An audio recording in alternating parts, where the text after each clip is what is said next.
महाभारत हुआ है ना। महाभारत में एक एपिसोड है बहुत शानदार जो बहुत कुछ सिखाने के लिए है, और आप साथ लेके जाइए जितने लोग ऊपर बैठे हैं, जितने लोग नीचे बैठे हैं।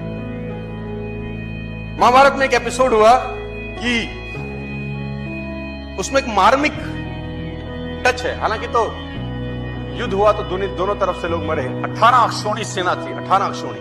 18 अक्षौणी का मतलब अब डिटेल में समझाने का मत बोलना कि एक अक्षौणी में कितने रथ होते हैं, कितने हाथी होते हैं, कितने घुड़सवार होते हैं। अब मत समझिए, मोटा मोटा समझिए। 18 अक्षौणी। 18 में 11 कौरवों के पास थी, 7 पांडवों के पास थी।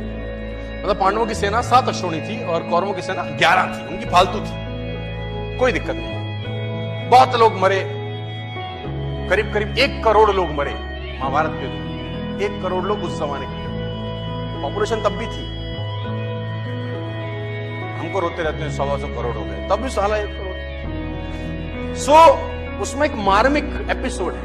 मार्मिक एपिसोड यह है कि अभिमन्यु वध उसका सबसे मार्मिक एपिसोड है। अभिमन्यु को घेर के मारा गया। वो युवराज, एक युवक लड़का जो धनुर्धर था अपने पिता अर्जुन की तरह, उसको घेर के मारा गया उस प्रॉब्लम, और सबने मिल के मारा।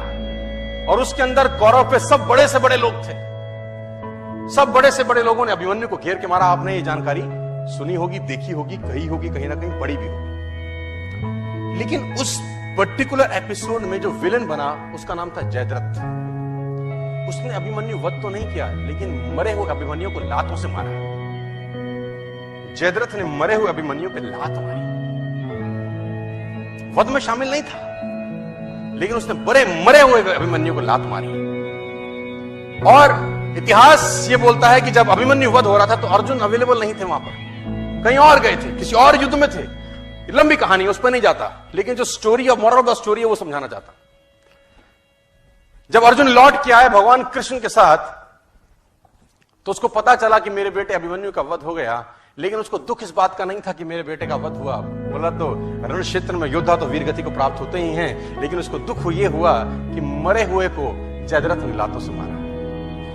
उसने अंजलि में पानी लिया और ओथ ली।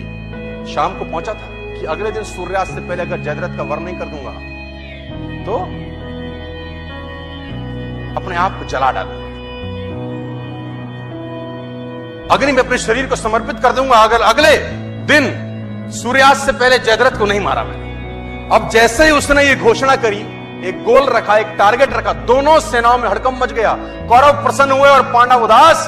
कौरव इसलिए प्रसन्न हुए कि एक दिन बचाना है बस जयद्रथ को। अगर एक दिन बचा लिया, अर्जुन मरा, खेल समाप्त हो जाएगा, क्योंकि मेन प्लेयर यही है। मेन प्लेयर तो वही था ना। और पांडव इसलिए परेशान हुए कि ये क्या कर बैठा, एक दिन न ढूंढ सके तो क्या होगा। अर्जुन गया तो खेल गया। और धर्म युद्ध था, तो शाम को संध्या के बाद जब सूर्यास्त हो जाता था तो युद्ध नहीं करते थे। अगले दिन जैसे ही सूर्य उदय हुआ, युद्ध की भेड़ी बजी और उस भेनी के अंदर अर्जुन और कृष्ण ढूंढने लगे जयद्रथ को। और कौरव भी कोई छोटे मोटे तो थे नहीं, भगवानों से लड़ रहे थे, तो कुछ ना कुछ तो उनमें भी टैलेंट रहा होगा यार। उन्होंने जयद्रथ को छुपा लिया। उनका एक ही काम था कि सूर्यास्त से पहले जयद्रथ को छुपा लो बस। और दिन चढ़ने लगा, सांसें चढ़ने लगी, और जैसे जैसे दिन निकलता रहा कौरव और प्रसन्न होते गए और पांडव और उदास। दोपहर निकल गई, युद्ध एक तरफ चल रहा था और अर्जुन और कृष्ण का रथ एक तरफ दौड़ रहा था जयद्रथ को ढूंढते ढूंढते ढूंढते ढूंढते। और आखिरकार वो समय आया जब सूर्यास्त होने को ही था और जयद्रथ अर्जुन को नहीं मिला। सब थक हार के बैठ गए। अर्जुन ने अपना गांडीव गिरा दिया और पांडवों ने भगवान कृष्ण की तरफ देखा और बोला, प्रभु अब तो तुम्हारा ही सहारा है, जयद्रथ नहीं है। भगवान ने बोला, कुछ नहीं, करता हूं। बोला, जयद्रथ कहां से लाओगे? भगवान ने जयद्रथ तो नहीं लाए। उन्होंने क्या किया, माया रची और बादलों को आदेश दिया और उन्होंने सूरज को ढक दिया। तो उन्होंने बोला, ये क्या करते हो? भगवान कृष्ण का जवाब सुनिए, साथ लेके जाइए। बोला, माहौल बनाता हूं। क्या बोले? Winning atmosphere. बोले, माहौल बनाता हूं। और जैसे ही बादल सूरज के सामने आए, सूरज छुप गया और उन नालायकों को लगा कि सूर्यास्त हो गया। बेवकूफ अपनी बेवकूफाना बातें बहुत जगह दिखा देते हैं। कहते हैं ना, गधे के सर पे सींग नहीं होते। वो अपनी हरकतों से बताता है कि मैं गधा हूं। जैसे ही सूर्यास्त लगा, जो कि हुआ नहीं था, कौरवों ने जयद्रथ को आगे कर दिया।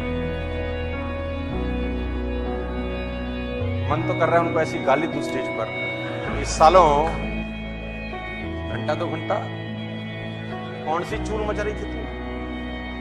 लेकिन कहते हैं विनाश काले विपरीत बुद्धि। कौरवों ने जयद्रथ को आगे कर दिया। अर्जुन घुटनों के बल बैठा है, गांडीव उसका गिरा हुआ है, और जयद्रथ अर्जुन को देख के हंसने लगा और गालियां देने लगा।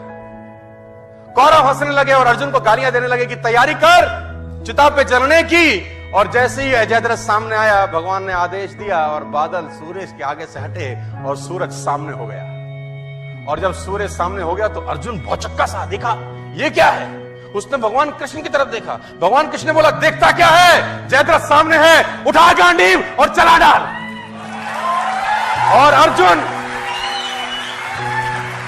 अर्जुन ने गांडीव उठाया और तीर चलाया और जयद्रथ का सर धड़ से जयद्रथ मारा गया।